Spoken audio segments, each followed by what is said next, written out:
அஸ்ஸலாமு அலைக்கும். Hello everyone. இன்றைக்கி இந்த வீடியோவில் ஒரு ஈவினிங் vlog தான் பார்க்க போகிறீங்க. ஸோ ஈவினிங்கில் நான் என்ன பண்ணுறேன் அப்படிங்கிறது தான் இந்த வீடியோவில் ஷூட் பண்ணியிருக்கேன். அசர் தொழுதுட்டு 6 மணிக்கு நான் கிச்சன் பக்கம் போகிறேன். என்ன அப்படின்னா இன்றைக்கி நைட்டு என்ன டின்னர் பண்ணலாம் அப்படின்னு சொல்லிட்டு யோசிச்சுட்டே கிச்சனுக்குள்ளே போகிறேன். பெருசாக என்ன பண்ணலாம் அப்படின்னு சொல்லிட்டு ஐடியா கிடையாது. மாவு மதியானம் ஆட்டி வச்சுருந்தேன் தோசைக்காக. அது ஒரு பக்கம் இருக்குது. சரி, அதை எடுத்து நம்ம ஃப்ரிட்ஜில் வச்சிடலாம், இல்லைன்னா மாவு பொங்கி எல்லாம் வீணாக போயிடும். அதனால் சரி மாவு எடுத்து ஃப்ரிட்ஜில் வைக்கலான்னு சொல்லிட்டு ஃப்ரிட்ஜை ஓப்பன் பண்ணுறேன். அப்போ தான் எனக்கு ஒரு யோசனை என்ன அப்படின்னா, பன்னீர் போன வாரம் வாங்கியிருந்தேன். ஆனால் இப்போ வரைக்கும் அந்த பன்னீர் பண்ணவே இல்லை. சரி, இப்போ பண்ணலாம் அப்போ பண்ணலான்னு அதுக்கு டைமே கிடைக்கல. சரி, நம்ம இப்போ பண்ணிடலாம் அப்படின்னு சொல்லிட்டு பன்னீர் எடுத்து வெளியே வச்சிட்டேன். ஏன்னா இன்றைக்கி மதியானம் பச்சை பயிறு கடைஞ்சிருந்தேன். கொஞ்சோண்டா இருந்தது. சரி, அது நைட்டுக்கு பத்தாது. ஏதாவது நைட்டுக்கு சட்னி ஏதாவது பண்ணணும். சரி, அதுக்கு பதிலாக நம்ம பன்னீரே பண்ணிடலாம் அப்படின்னு சொல்லிட்டு பன்னீர் எடுத்து வச்சிட்டேன். தோசை மாவு எடுத்து ஃப்ரிட்ஜில் வச்சுட்டேன். சரி, நம்ம பன்னீர் பண்ணுறோம், அதுக்கு நம்ம என்ன பண்ணலாம், தோசை சுட்டுக்கலாமா இல்லை சப்பாத்தி பண்ணலாமா அப்படின்னு யோசிச்சுட்டு இருந்தேன்.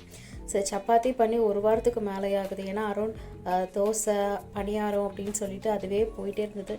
சரி, சப்பாத்தி பண்ணிடலாம் அப்படின்னு சொல்லிட்டு சப்பாத்திக்காக இப்போவே டோ பிணைஞ்சு வச்சிட்டோம் அப்படின்னா 1.5 மணி நேரம் ஆச்சுன்னா நல்லா சாஃப்டாக ஊறிடும். இப்போ சப்பாத்தி சாஃப்ட் ஆயிரும். சரி, இப்போவே நான் டோலாம் ரெடி பண்ணி எடுத்து வச்சுக்கலாம் அப்படின்னு சொல்லிட்டு இப்போவே மாவுலாம் பிணைஞ்சு வச்சிடுறேன்.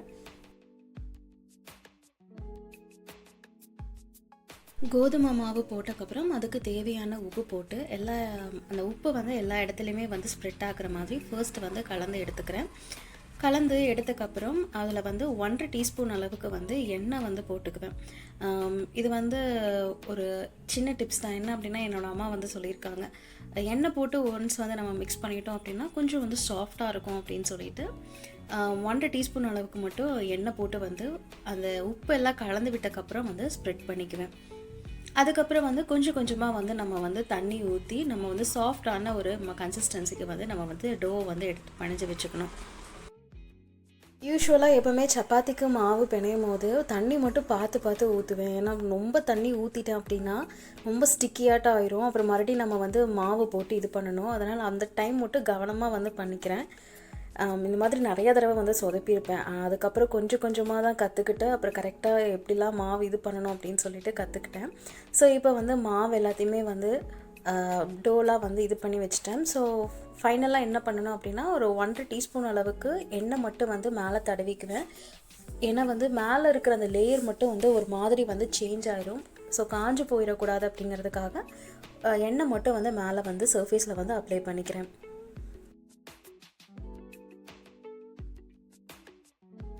இது ஒரு பக்கம் மூடி போட்டு எடுத்து வச்சுக்கிறேன்.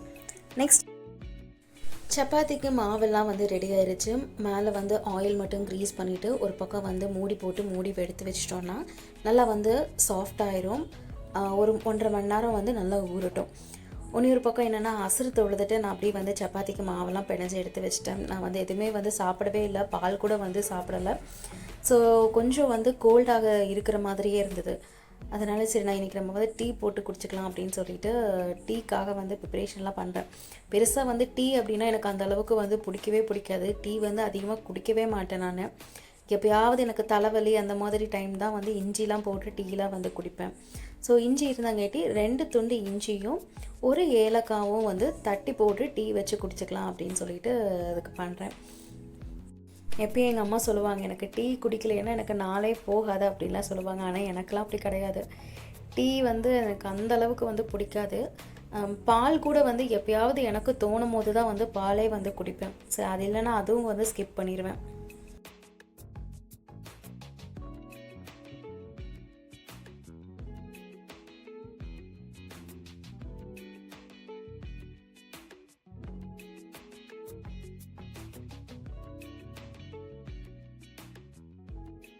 ஸோ ஃபர்ஸ்ட்டு டீ இது பண்ணுறதுக்காக ஒரு 3/4 கிளாஸ் தண்ணி நல்லா கொதித்து எடுத்துக்க போகிறேன். அதுக்கப்புறம் அந்த கொதித்த தண்ணியில் இடித்து வச்ச இஞ்சியும் ஏலக்காவையும் எடுத்து போட்டுக்க போகிறேன்.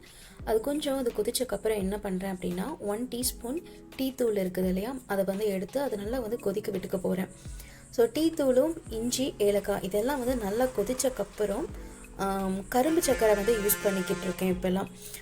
அதிகமாக இப்போ கரும்பு சக்கரை தான் யூஸ் பண்ணுறேன். இல்லைன்னா வந்து மெயினாக வந்து சர்க்கரையே வந்து போடாமல் கூட நான் டீ குடிச்சுக்குவேன். கரும்பு சக்கரை வந்து 2 டீஸ்பூன் வந்து எடுத்துக்க போகிறேன். அது வந்து சின்ன டீஸ்பூன் தான், அதனால் வந்து 2 டீஸ்பூன் எடுத்துக்கிறேன். நல்லா வந்து கொஞ்சம் மிக்ஸ் பண்ணக்கப்புறம் 1/2 கிளாஸ் பால் எடுத்து ஊற்றி ஒரு கொதி வர வரைக்கும் தான் வைப்பேன். அதுக்கு மேலே வந்து வைக்க மாட்டேன்.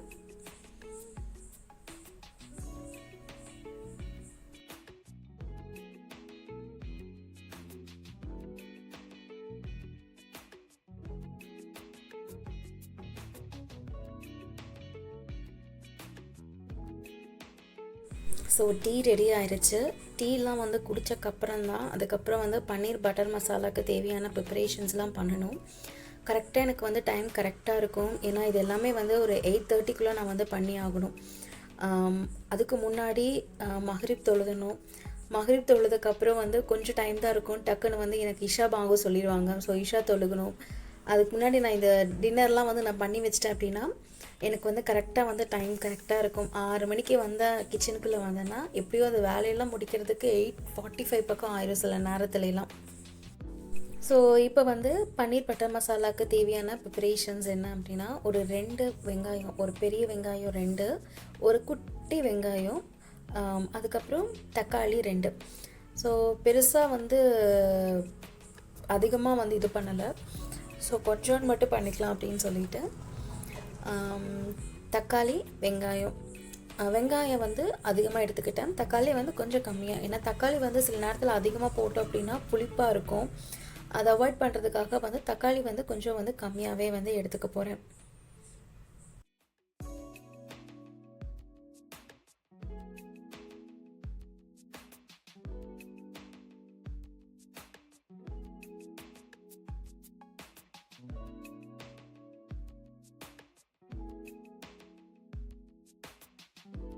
மசாலாவை வந்து நம்ம வந்து வணக்கி அரைக்க போகிறோம். அதுக்காக வெங்காயம், தக்காளி வந்து அறுத்து வச்சுக்க போகிறேன்.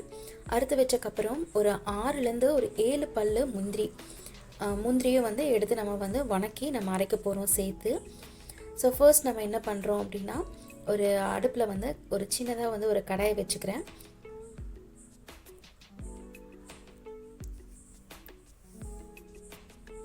கடாய் வந்து சூடானக்கப்புறம் ஒரு டீஸ்பூன், ஒரு பெரிய ஒரு டீஸ்பூன் வந்து நெய் வந்து ஆட் பண்ணிக்க போகிறேன். ஃபஸ்ட்டு வந்து முந்திரியை வந்து வறுத்து எடுத்துக்க போகிறேன். நான் வந்து இன்றைக்கி வந்து நான் வந்து தனித்தனியாக தான் வந்து வறுத்து எடுக்க போகிறேன். முதலையெல்லாம் நான் என்ன பண்ணுவேன்னா, வெங்காயம், அப்புறம் முந்திரி, அதுக்கப்புறம் தக்காளி எல்லாமே ஒட்டுக்கா போட்டு வணக்கி எடுத்துக்க போகிறேன். ஆனால் வந்து இந்த தடவை நான் அப்படி பண்ணலை. ஏன்னா தனித்தனியாகவே வந்து வறுத்து எடுத்துக்கலாம் அப்படின்னு சொல்லிட்டு. ஸோ ஃபஸ்ட்டு வந்து நம்ம வந்து முந்திரியை வந்து நெய்யில் நல்லா வணக்கி எடுத்தக்கப்புறம் அதுக்கப்புறம் வெங்காயம் வந்து நல்லா தனித்தனியாக உதிர்த்து விட்டுட்டு வணக்கி எடுத்துக்க போகிறேன். வெங்காயம் எப்படி வந்து இருக்கணும் அப்படின்னா, ஒரு கண்ணாடி, ஒரு டிரான்ஸ்பரண்ட்டாக இருந்தால் போதும். நல்லா வந்து ப்ரௌன் ஆகணும்னு வந்து அவசியம் கிடையாது. ஸோ டிரான்ஸ்பரண்ட் ஆகிற வரைக்கும் வந்து நம்ம வந்து வணக்கி எடுத்துக்கிட்டால் போதும். வெங்காயம் வணக்கி எடுத்தக்கப்புறம் அதுக்கப்புறம் தக்காளி வந்து ஒரு நல்லா ஸ்மாஷ் ஆகிற வரைக்கும் வந்து நம்ம வந்து வணக்கி எடுத்துக்கலாம்.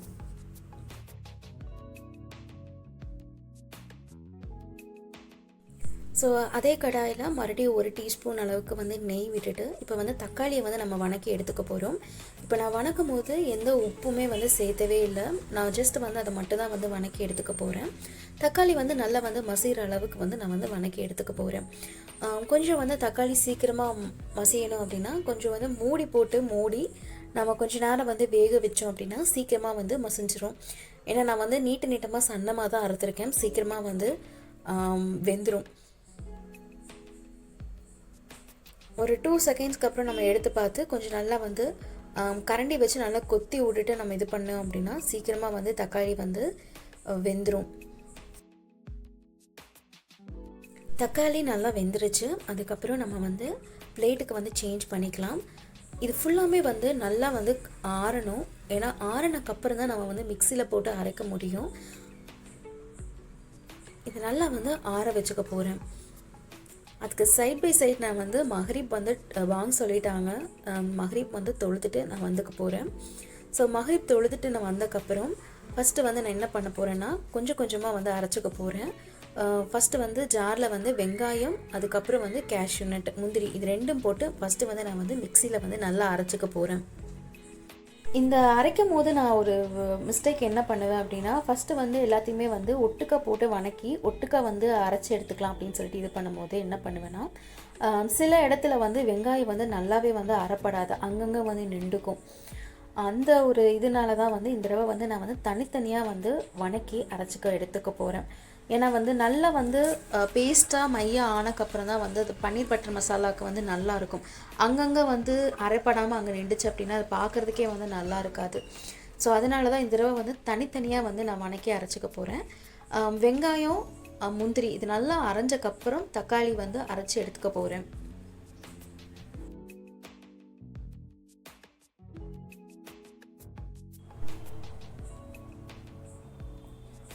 ஸோ இப்போ வந்து அரைச்சி எடுத்துக்கிட்டாச்சு. இந்த பேஸ்ட் வந்து பார்க்குறதுக்கு வந்து நல்லா வந்து ஒரு சாஃப்டாக இருக்கணும். அங்கங்கே ஏதாவது இருக்குதா அப்படின்னு சொல்லிட்டு உள்ளே கரண்டி வச்சு செக் பண்ணிக்கிறேன். ஸோ எதுவும் இல்லை, நல்லா வந்து ஸ்மூத்தாக அரைஞ்சிருச்சு. ஸோ இந்த பேஸ்ட் வந்து ஒரு சைட் வந்து நம்ம வச்சுக்கலாம். இப்போ இன்றைக்கி நான் வந்து ஒரு 200 கிராம் அளவுக்கு வந்து பன்னீர் எடுத்துக்க போகிறேன். பன்னீரை வந்து நம்ம க்யூபாக வந்து கட் பண்ணி எடுத்து வச்சுக்கலாம் அப்படின்னு சொல்லிட்டு அதுக்கு வந்து பன்னீர் எடுத்து வச்சுக்க போகிறேன்.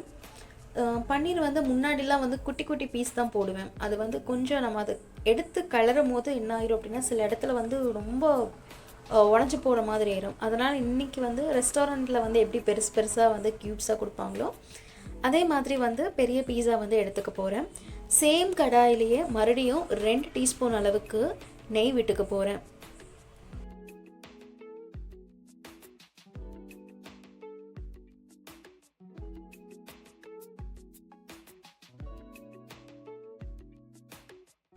நெய் வந்து நல்லா சூடு ஏறிடுச்சு. ஸோ நெய் சூடானக்கப்புறம் 1 டீஸ்பூன் அளவுக்கு இஞ்சி பூண்டு விழுது போட்டு, இஞ்சி பூண்டு விழுதோட பச்சை வாசனை போகிற அளவுக்கு நெய்யில் நல்லா வணக்கி எடுத்துக்க போகிறேன்.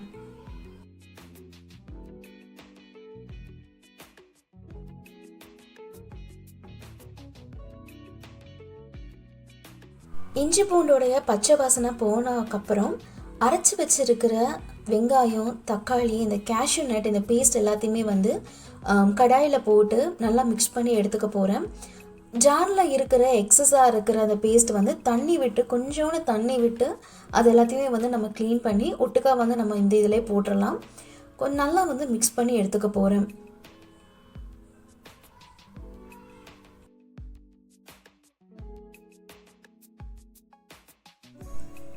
ஸோ இப்போ நான் என்ன பண்ண போகிறேன் அப்படின்னா, 1/2 டீஸ்பூன் அளவுக்கு மிளகாய் தூள் வந்து ஆட் பண்ணிக்க போகிறேன்.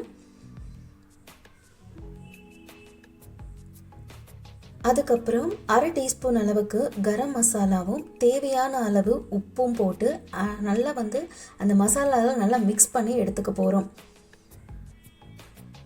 மிளகாய் தூள் மட்டும் கொஞ்சம் வந்து பார்த்து வந்து நான் சேர்த்துக்கிட்டேன். ஏன் அப்படின்னா, அதிகமாக சேர்த்துட்டோம் அப்படின்னா அப்புறம் அவ்வளோதான், வீட்டில் இருக்கிறவங்க எல்லோரும் என்ன இவ்வளோ காரம் போட்டுட்டியா அப்படின்னு வந்து கேட்பாங்க. அதனால் அதை மட்டும் கொஞ்சம் வந்து பார்த்து இது பண்ணிக்க போகிறேன். ரெஸ்டாரண்ட் ஸ்டைலில் வந்து நம்ம பண்ணுறங்கேட்டி கொஞ்சம் அது கலருக்காக வந்து நான் வந்து ரெட் கலர் ஃபுட் கலர் வந்து ஆட் பண்ணிக்கிறேன். இது டோட்டலாக ஆப்ஷனல் தான். வேணுங்கிறவங்க வந்து இதை ஆட் பண்ணிக்கலாம். இல்லை உங்களுக்கு அது பிடிக்காது அப்படிங்கும் போது நீங்கள் வந்து அதை ஸ்கிப் பண்ணிக்கலாம். இது பெருசாக இதை நம்ம ஆட் பண்ணுறதுனால ஒரு டேஸ்ட்லாம் கொடுக்கறதில்ல, ஜஸ்ட் கலர் மட்டும்தான் கொஞ்சம் வந்து மாறும். ஸோ மசாலா வந்து வேகிறதுக்காக மூடி போட்டு ஒரு 10 நிமிஷம் அளவுக்கு நல்லா வந்து வேக வச்சு எடுத்துக்க போகிறோம். அப்போதைக்கப்போ கரண்டி விட்டு கிண்டி விட்டுக்கோங்க, ஏன்னா கீழே போய் வந்து நின்றும். ஏன்னா கேஷ்யூ நட் வந்து நம்ம ஆட் பண்ணியிருக்கோம். ஸோ அதனால் வந்து கொஞ்சம் கீழே போய் நின்றுச்சு அப்படின்னா அடி பிடிச்ச மாதிரி ஏறும். ஸோ மீடியம் ஃப்ளேமில் தான் வந்து நான் அடுப்பை வச்சுருக்கேன். மசாலா நல்லா வந்து வெந்தக்கப்புறம் இப்போ நம்ம கட் பண்ணி வச்சுருக்கிற அந்த பன்னீர் க்யூப்ஸ் வந்து நம்ம எடுத்து போட்டுக்க போகிறோம்.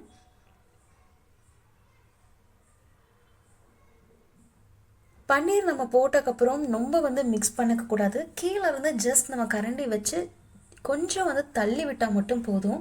ரொம்ப மிக்ஸ் பண்ணோம் அப்படின்னா அது சீக்கிரமாக இதாயிரும். பன்னீர் போட்டக்கப்புறம் 1 டீஸ்பூன் அளவுக்கு பட்டர் வந்து நான் போட்டுக்கிறேன்.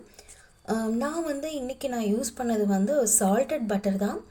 என்னென்னா, நம்ம எப்போவுமே வந்து பன்னீர் பட்டர் மசாலாவுக்கு அன்சால்டட் பட்டர் தான் நம்ம யூஸ் பண்ணுவோம். இங்கே நான் லோக்கல் மார்க்கெட்டில் போகும்போது சால்டட் பட்டர் தான் வச்சுருந்தாங்க. அதனால் போன தடவை நான் வாங்கினது அது வந்து எப்படியாவது நம்ம வந்து தீக்கணுமே அப்படின்னு சொல்லிட்டு, அதனால் வந்து மசாலாவில் வந்து உப்பு போடும்போதே நான் வந்து கம்மியாக தான் போட்டிருந்தேன். ஏன்னா வந்து சால்டட் பட்டர் நான் யூஸ் பண்ணுறங்கேட்டு தான் வந்து உப்பை வந்து நான் கம்மியாக போட்டிருந்தேன். ஒரு ஃபியூ செகண்ட்ஸ் நம்ம மூடி வச்சு நம்ம எடுத்துட்டோம் அப்படின்னா பன்னீர் பட்டர் மசாலா ரெடி ஆயிரும். ரெடி ஆனதுக்கப்புறம் என்ன பண்ணுறேன் அப்படின்னா, கஸ்தூரி மைத்தியை 1 டீஸ்பூன் அளவுக்கு கொஞ்சம் க்ரஷ் பண்ணி நான் வந்து போட்டு எடுத்துக்க போகிறேன்.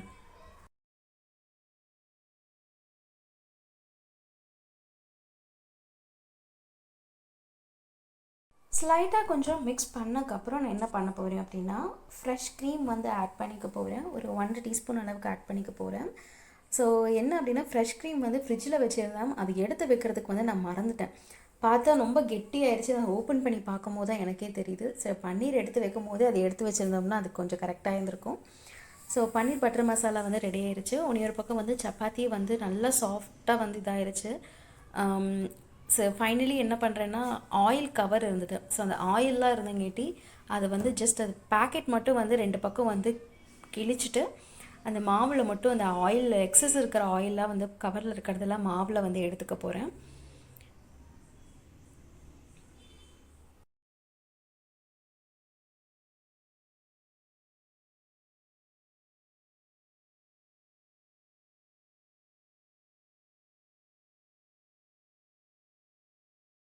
சப்பாத்தி மாவு நல்லா சாஃப்டாக ஆயிடுச்சு. ஏன்னா ஒரு 2 மணி நேரம் பக்கம் வந்து நல்லா ஊறியிருக்கும்னு நினைக்கிறேன். ஸோ ரொம்ப சாஃப்டாக இருந்தது. இப்போ பால்ஸ்லாம் எடுத்து வச்சு சப்பாத்தி வந்து நம்ம அப்படியே வந்து இப்போ போட்டு எடுத்து வச்சுக்கலாம். ஏன்னா அவருக்கு டைம் வந்து கரெக்டாக இருக்கும். அப்புறம் இஷா பாங்கும் வந்து சொல்லிட்டாங்க. சரி வந்து பாங்கு இதெல்லாம் பண்ணி முடிச்சுட்டு நம்ம வந்து தொழுகிறதுக்கு வந்து கரெக்டாக இருக்கும் அப்படின்னு சொல்லிட்டு, சப்பாத்தி வந்து நம்ம சுட்டு வச்சுக்கலாம் அப்படின்னு அதுக்கும் நான் ரெடி பண்ணிட்டேன்.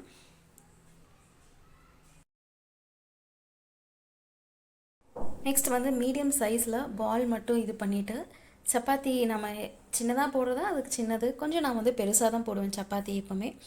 அதனால் அதுக்கு தகுந்த மாதிரி வந்து ஒரு நல்ல ஒரு மீடியம் சைஸில் வந்து ஒரு பால் வந்து மேக் பண்ணிவிட்டு, வரமாவை தொட்டு சப்பாத்தி கல்லில் வந்து சப்பாத்தியை வந்து திரட்டுறதுக்கு ஆரம்பிச்சிட்டேன். சப்பாத்தி வந்து ஒரு 2 மணி நேரத்துக்கு மேலே நல்லா ஊறினங்காட்டி ரொம்ப சாஃப்டாக இருந்தது. டக்கு டக்குன்னு வந்து நான் வந்து திரட்ட ஆரம்பிச்சிட்டேன்.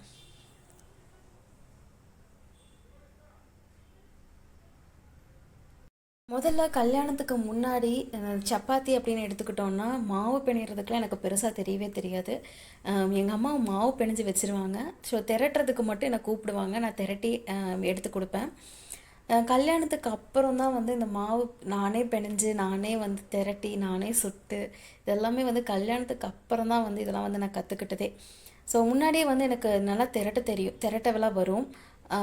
என்ன எப்படின்னா வந்து ஒவ்வொருத்தர் வந்து கெட்டியாக இது பண்ணுவாங்க, ஒருத்தர் வந்து சன்னமாக இது பண்ணுவாங்க. ஸோ நான் சன்னமாக வந்து திரட்டுறங்கிட்டே எங்கள் அம்மா எப்போவுமே சப்பாத்தி பண்ணாங்க அப்படின்னா என்ன தான் வந்து நீ தான் வந்து எனக்கு திரட்டி கொடுக்கணும் அப்படின்னு சொல்லுவாங்க. ஸோ அப்படி வந்து எனக்கு வீட்டில் பண்ணி பண்ணி எனக்கு வந்து இங்கேயும் வந்து அப்படி பழக்கமாயிருச்சு. ஸோ எப்போவுமே வந்து சப்பாத்தி வந்து ஒரு பக்கம் வந்து திரட்டி வச்சக்கப்புறம் நான் வந்து சுடுறதுக்கு வந்து நிற்பேன். ஆனால் இப்போல்லாம் அப்படி கிடையாது. ஒரு பக்கம் நான் முடி மாவை திரட்டி வைக்கிறதும், ஒரு பக்கம் வந்து கல்லை வச்சு நான் வந்து சுட ஆரம்பிச்சிருவேன். கொஞ்சம் டைம் வந்து சேவ் ஆகுற மாதிரி இருக்கும். ஏன்னா டைம் வந்து போயிட்டே இருக்குது. இஷா பாங்கும் சொல்லிட்டாங்க, இஷா தொழுகணும்.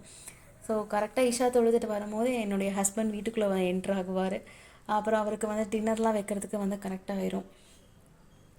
ஸோ எப்படியும் ஒரு 8:30க்குள்ளே வந்து நான் டின்னருக்கு தேவையானதெல்லாம் எடுத்து வச்சிட்டேன் அப்படின்னா கொஞ்சம் வந்து எனக்கு இதாகிடும். ஏன்னா கொஞ்சம் லேட் ஆகிடுச்சுன்னா அப்புறம் அவர் காலையில் வந்து 9 மணிக்கு வந்து அவர் வேலைக்கு போகிறார் அப்படின்னா நைட்டு 9 மணிக்கு வந்து வீட்டுக்கு வருவார். ஸோ அதுக்கு அவர் பசியோடு வரங்கேட்டி வந்து நம்ம எல்லாத்தையுமே வந்து ரெடி பண்ணி வச்சுக்கணும். அவர் வந்தக்கப்புறம் வந்து ரெடி பண்ணுறதுலாம் வந்து ஒரு இது சரி ஓகே நம்ம வந்து இப்போவே நம்ம எல்லாத்தையும் இது பண்ணி வச்சிடலாம் அப்படின்னு சொல்லிட்டு தான் வந்து இன்றைக்கி அவ்வளோ அறக்க பறக்க எல்லா வேலையும் செஞ்சுட்டு.